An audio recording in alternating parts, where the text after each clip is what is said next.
பெண்களோட ஆரோக்கியம் பாதிக்கக்கூடியது அப்படின்னு பார்த்தோம்னா ஒரு 3 வயது நிலைகள்ல நம்ம பார்க்க முடியும். முதல் ஸ்டேஜ் அப்படிங்கிறது மெனார்கி. மெனார்கி அப்படின்னா பீரியட்ஸ் ஸ்டார்ட் ஆகக்கூடிய அந்த வயது. சராசரியா 13 வயசுல ஆரம்பிக்கணும். பட் இப்போ இன்னைக்கு இருக்கக்கூடிய சிச்சுவேஷன்ல 8 வயசுலயே வந்து பீரியட்ஸ் அட்டைன் பண்ண ஆரம்பிச்சிடறாங்க. இரண்டாவது ஸ்டேஜ் என்ன அப்படின்னா பிரெக்னன்சி. தாய்மை பருவம் அடையும் போது நிறைய ஹார்மோன்ஸ் வந்து இம்பேலன்சஸ், டிஸ்டர்பன்சஸ் ஏற்படலாம். அண்ட் மூன்றாவது ஸ்டேஜ் அப்படிங்கிறது மெனோபாஸ். 45-50 வயதை வந்து நெருங்கும் பொழுது பீரியட்ஸ் கொஞ்சம் கொஞ்சமா நிற்க ஆரம்பிக்கும். ஸோ அந்த ஸ்டேஜ்லயுமே ஹார்மோன்ஸ் டோட்டலா பாதிக்க ஆரம்பிக்கலாம். என்ன மாதிரியான பாதிப்புகள் வரும்னா, ஒன்று அனீமியா. அனீமியானா ரத்த சோகை.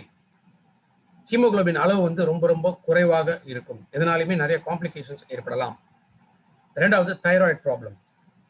So thyroid gland, thyroxine hormone இதுல ஏற்படக்கூடிய பாதிப்புனால உடல்ல ஏகப்பட்ட மாற்றங்கள் ஏற்படும். ஒன்று அதிகமாக குண்டா இருப்பாங்க, இல்லைன்னா ரொம்ப ஒல்லியா இருப்பாங்க, குரல் மாற ஆரம்பிக்கும், பீரியட்ஸ் ரெகுலரா வராது. இந்த மாதிரி கண்டிஷன்ஸ் எல்லாமே தைராய்டு ப்ராப்ளம் இருந்தா ஏற்படக்கூடியது.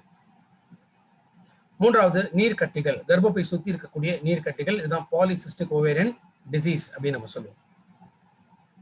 மார்பகத்துல ஏற்படக்கூடிய புற்றுநோய், ஆஸ்டியோபோரோசிஸ் எலும்புகளோட தேய்மானம், யூரினரி ட்ராக்ட் இன்ஃபெக்ஷன்ஸ்.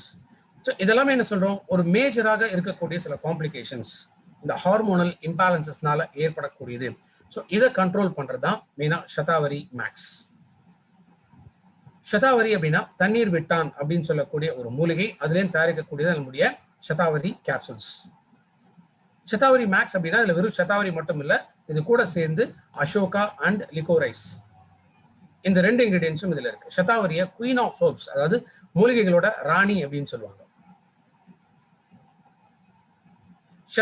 ஷதாவரி எடுக்கிறதுனால ரீப்ரொடக்டிவ் சிஸ்டம் வந்து ஹெல்த்தியா இருக்கும்.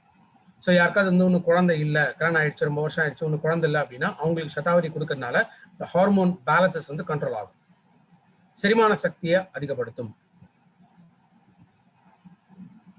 அசோகா இந்த மூலிகை இருக்கிறதுனால பீரியட்ஸ் சம்பந்தப்பட்ட பிரச்சனைகள் வராமல் தடுக்கலாம்.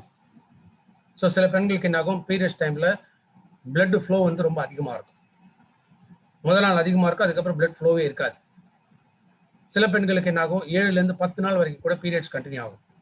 சில பெண்களுக்கு என்ன ஆகும், 15 நாள் 20 நாளுக்குள்ளேயே பீரியட்ஸ் வந்து திரும்ப வர ஆரம்பிக்கும். ஸோ இதெல்லாமே பீரியட்ஸ்ல வரக்கூடிய காம்ப்ளிகேஷன்ஸ். அசோகா இந்த மூலிகை அந்த பீரியட்ஸ் ரிலேட்டட் காம்ப்ளிகேஷன்ஸை கண்ட்ரோல் பண்ணலாம். மூன்றாவதா லிகோரைஸ். லிகோரைஸ்னா அதிமதுரம். ஸோ அதிமதுரம் பொறுத்த வரைக்கும் premenstrual syndrome, so periods வரத்துக்கு முன்னாடி இருக்கக்கூடிய இந்த உடல் சோர்வு, மன அழுத்தம், இதை கண்ட்ரோல் பண்ண முடியும். அதே மாதிரி நீர்க்கட்டிகளை அகற்றக்கூடிய தன்மை ஷதாவரி மேக்ஸ்ல இருக்கு. ஷதாவரி மேக்ஸ் ஒரு நாளைக்கு 3 கேப்சூல் சாப்பிட்ட பிறகு எடுத்துட்டு வரணும்.